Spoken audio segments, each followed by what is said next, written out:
Okay, so I see a lot of people on the forums constantly talking, saying things like, does Riot enforce the meta? Does Riot not enforce the meta? And I feel like a lot of people haven't been around League long enough to look at patch notes, not as much as I have. So I figured I'd just say, yes, I do enforce the meta. And without, just being like, yes, I do, I'm a conspiracy theorist, I decided I can just show you guys very easily. Um, okay, now, ignoring all these changes, I feel like these changes will bring Tristana up to viability. This is when they finally nerfed AP Tristana.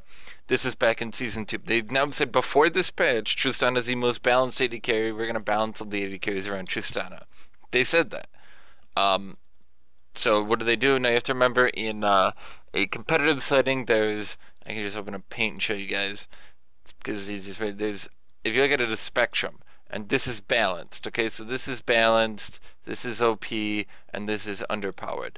And a competitive spectrum, they take this slice, they pull it down, and this becomes a competitive spectrum, meaning that balanced in the competitive spectrum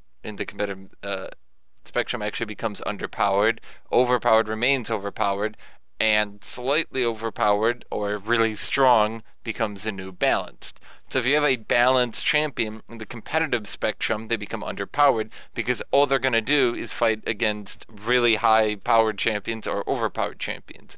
Now, that in mind, they decided we're going to make Tristana a competitive champion. That means they're taking her from balanced and shuffling her over to overpowered. Is that good? Is that bad? But I don't want to argue with that. All I want to say is that when you do this, you cause power creep. AD carries are very power creeped right now. But let's just go into it. There's a very consistent thing you'll notice when Riot overpowers a champion. It's they take a champion that's primarily constricted by mana and remove all their mana constrictions. So let's look here. Buster Shot, mana cost decreased. There we go. This rocket jump more reliable. This would be akin to making it so you could always flash over the wall near top lane and bot lane near the tri brush. That was very difficult to flash.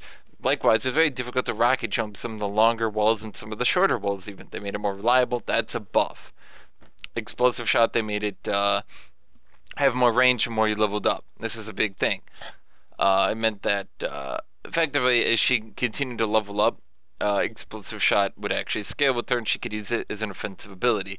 At some point, I think it was here or maybe later, I don't think it's listed here, but they also made explosive shot reset your auto attack. But I don't think it's listed anywhere because it wasn't a patch note change, it was kind of like a weird change.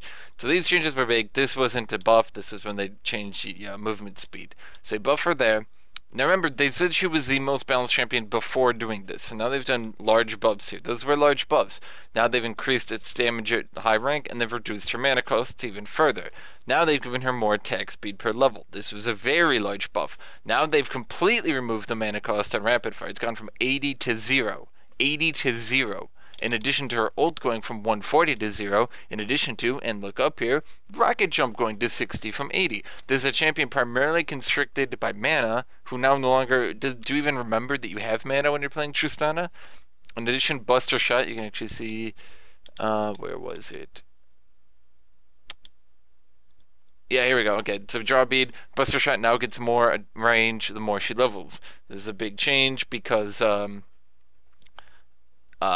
well, basically, it means she can ult people when they're further away. She's got more utility. The longer range you make a knockback, even though you're saying, oh, but she doesn't want to knock people back where it max range, but it's more utility. It's a buff. So now they've removed, they completely removed all her mana constrictions. They've made her Buster Shot a lot better. They've made Explosive Shot more damaging. They've made it more usable at later ranks. Oh yeah, so here you go. They've made Rocket Jump sizably more accurate. It used to, I would see people miss rocket jump all the time. They would jump too close, they would jump too far away, and end up she would jump up, she would land right next to herself, and so then they have to nerf her. But here's the thing: is these nerfs don't make up for all these buffs. Where are they? All these buffs. Look at these buffs. Look at how many buffs they gave to a quote the most balanced AD carry in the game. This would be like after they declared that Renekton is the most balanced bruiser and there's a Renekton bar, they immediately buffed Renekton and then buffed other AD carries to fight Renekton, like Lucian, like Kog'Maw, who now have to fight Tristana. In addition, and this is important, remember this concept, Riot enforces a meta because Tristana was not in the meta, but Riot forced people to use Tristana even when she wasn't in the meta by buffing her until it became stupid to not pick Tristana. Now I know what you're saying, but nobody was picking Tristana. Okay, now here's what you have to remember about that. People were picking Tristana. There's a very prominent Korean team that was actually playing Tristana right when this buff happened. She fell out of favor because of changes to AD itemization. Everybody had to rush Bloodthirster. Tristana's not a Bloodthirster rush champion. Now look at another champion who's like that. Aatrox, right? Says we can't buff Aatrox. Aatrox is a terrible champion who's not even being picked in Europe anymore, but he was being picked. And apparently a low-ranking team, Gambit Gaming, picking Aatrox is enough to not buff the champion. If Aatrox wins any game at Worlds, I will eat a banana. Or not. Anyway, I hope you get my point. They continue to buff and buff and buff until you have to use Tristana, even if the meta isn't good for her. And in Tristana's case, they then change the meta to be good for Tristana.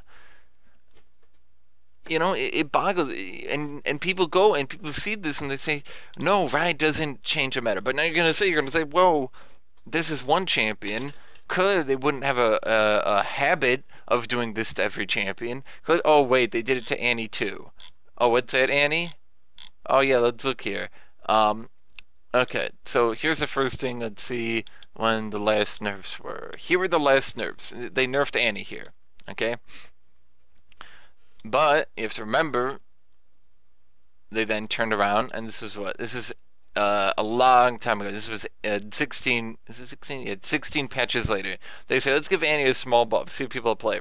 So reduce her passive to 4 from 5. People aren't playing Annie. They say we really want people to play Annie though, even though she isn't meta, even though she isn't high skill, even though she really doesn't fit the competitive setting. We really want people to play her.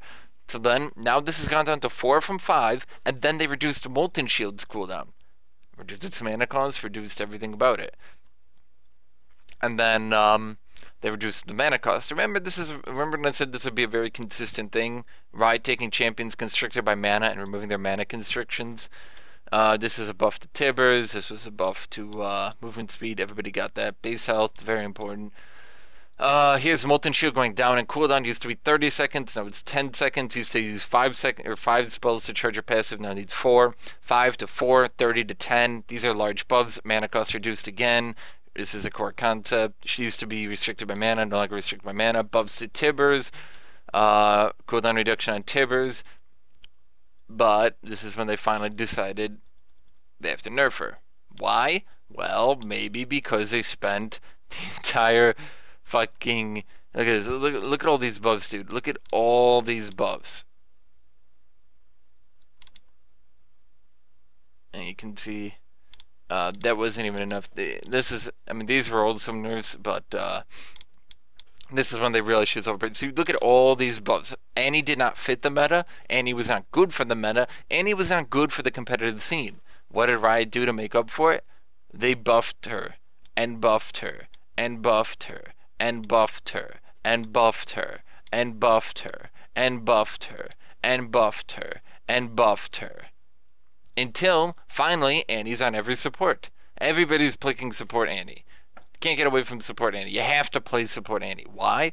Well, because she just got buffed so much. She just got buffed so much and so often. You have to play her. And the final example I'm going to use here, I'm going to bring up an item. Now, why am I bringing up an item? Because every so often, top lane becomes dominated by mages. And people think that this is some sort of like, oh, this is player choice. The players are choosing when top is dominated by mages. No, it's not. It's Riot saying we want top to be mages. Let's look here at Will of the Ancients. This was the item that dominated Season 2. But you had to pick it. You had to pick double mages because of Will of the Ancients. This was not players choosing to play Will of the Ancients. This is Will of the Ancients. Now, if you've got 2 Will of the Ancients on the team, they give their bonuses to each other. Not good enough? Riot says, okay, we'll buff it by reducing its mana cost and buff its spell vamp. Not good enough? Okay, we're going to give it more ability power. Not good enough? We're going to give it more spell vamp.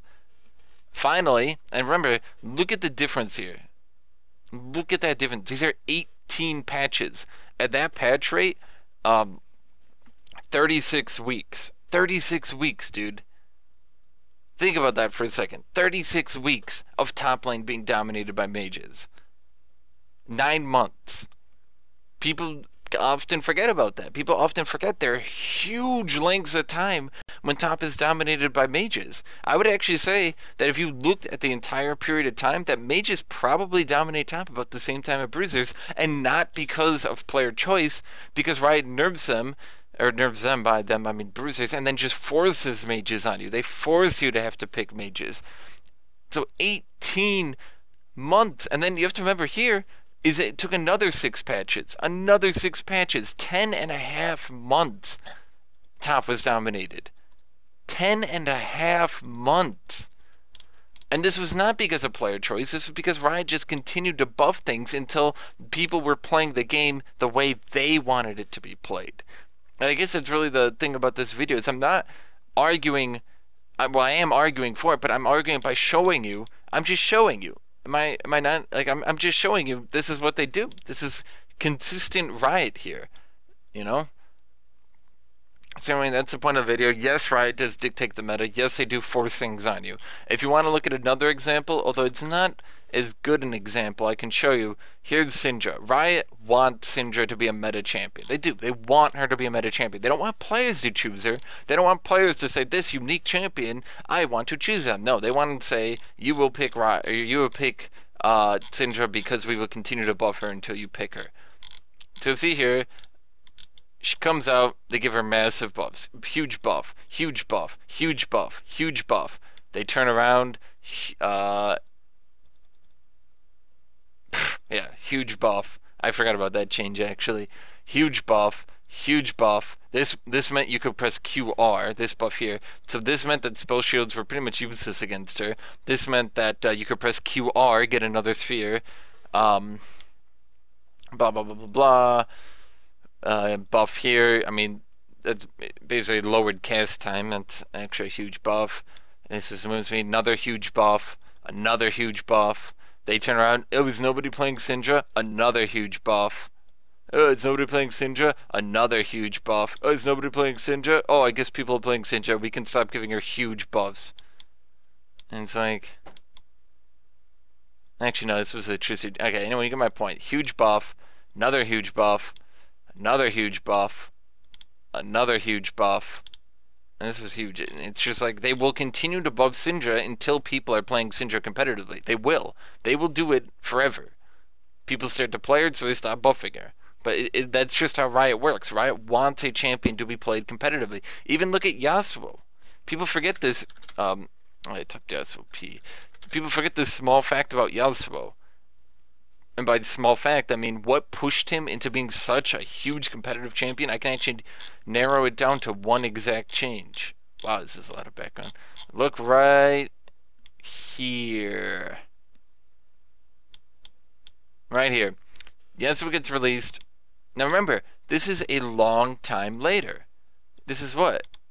This is season 3, he gets added. In season 4, they buff him. So this isn't like he's released and then they immediately shoot, just buff him. They're like, no. Oh, people aren't playing Yasuo competitively. Let's change him.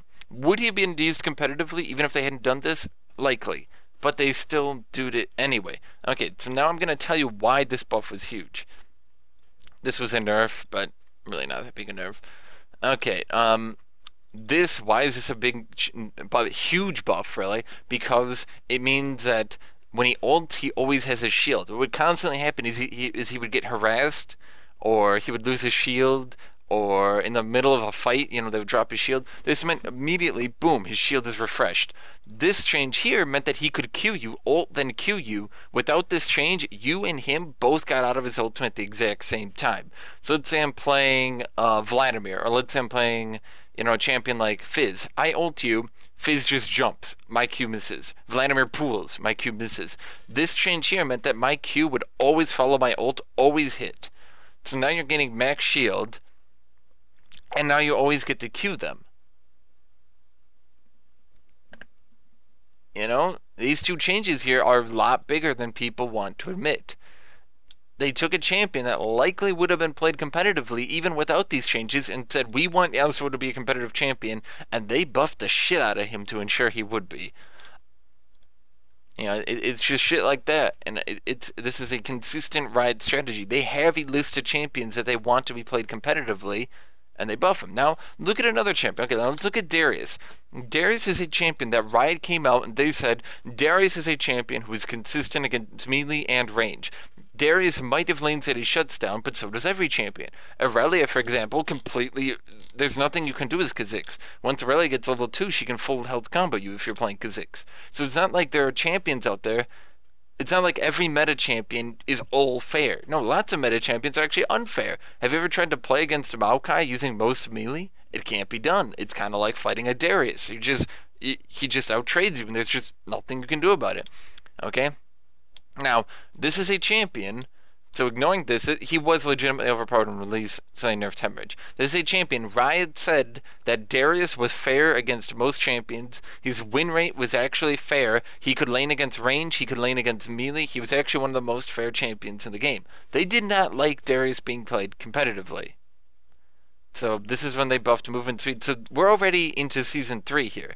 Darius has been out, he's been played at Worlds. He lost at Worlds handily to Jace.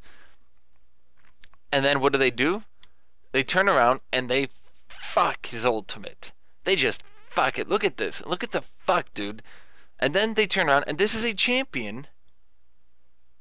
This is a champion here who they said was just as strong against range as he was against melee. Not that he was too strong against range, but that he had a fair game against range. And then they nerfed his animation and nerfed his pull range. Now there's no way he can fight Kayle. There's no way he can fight Lulu. He can't fight Teemo. And he's just too weak against range now to ever be a competitive pick. Even if they remove this change takes him out of competitive viability. And it's just shit like that it's just Riot didn't want him being picked competitively. Gambit Gaming picked him. Riot was like, we don't really like people picking Darius. And they just went kaboom. Just kaboom. And yeah. So I'm just showing patch notes here. I've played this game long enough to remember these patch notes, and I'm just showing you for people who haven't played the game this long that this is not a new strategy. This is not Riot randomly making decisions. You don't get I mean, how much money do you think it would be insulting? Oh, it would be. It would be insulting to their design studio, their live balance studio, if you said they just make changes knee jerk. If you didn't think they had a plan, that would be insulting. They do have a plan. The plan is they like to control the meta. They really do. Changes like this are them controlling the meta. Changes like this is Riot saying, we don't like people picking Darius so much. We're going to take him out of the meta until we can, kind of let things deal with. We're going to buff him. No, they're not going to buff him. Remember the Darius rework? Let's look at when this patch happened. June. So nearly a year and a half ago, this patch happened. Nearly a year and a half ago. And I'm not even talking about the patch where they nerfed his ultimate. I'm talking about the patch where they made him incapable of ever laning against a ranged champion. Nearly a year and a half ago. Now, you might be saying, but Andy and Tristana were weak. Syndra were weak. That's not fair to say. They actually needed buffs. Oh, this is just a mishap. Let's look at Gangplank. Gangplank is arguably one of the weakest champions right now. I can't imagine a champion. He's like top 10 worst, probably top 5 worst champion in the game. Where are the buffs for Gangplank? None in season 2. Or none in the late season 2. None in late season 3. None in season 4. This is the armor changes, the movement speed change. These are universal. Where are the buffs? He's a weak champion. There's no buffs, because Riot doesn't want Gangplank to be picked. 2.5 seasons now, Gangplank has been a troll pick ever since this nerf right here. Did he need this nerf? Yes. Have they ever done anything to make him more pickable? I mean, they gave him this, but it really wasn't enough. He's kind of just a shit champion. They could have done a lot. I mean, look at this. How about adjusting his health per level? 81?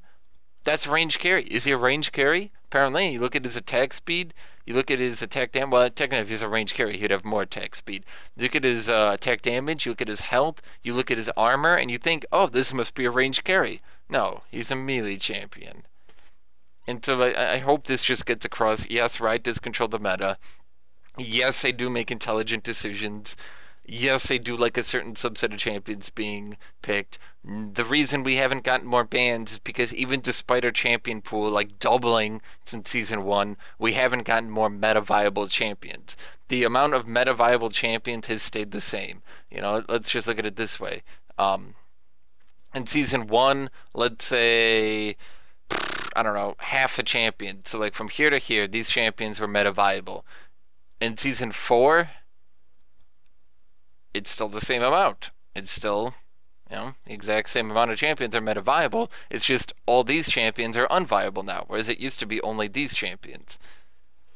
And so we don't need more bans because simply put, it's pretty much the same amount of champions being picked. In fact, I think after season three finals, somebody actually compiled that. Didn't the season two finals actually have more champion diversity? And the only reason the season three finals had more champion diversity because I think one of the Chinese teams did a troll pick and a troll pick setup, and four of their champions that they picked in the troll pick setup were never picked again. They knew they were going to beat the team. They picked four champions, and this is what Riot says. Oh, but look at those four champions that were picked. It's like, well, excluding the troll picks, there were less champions picked, and it's just, oh well. Riot controls the meta. What can you do? Here's my video.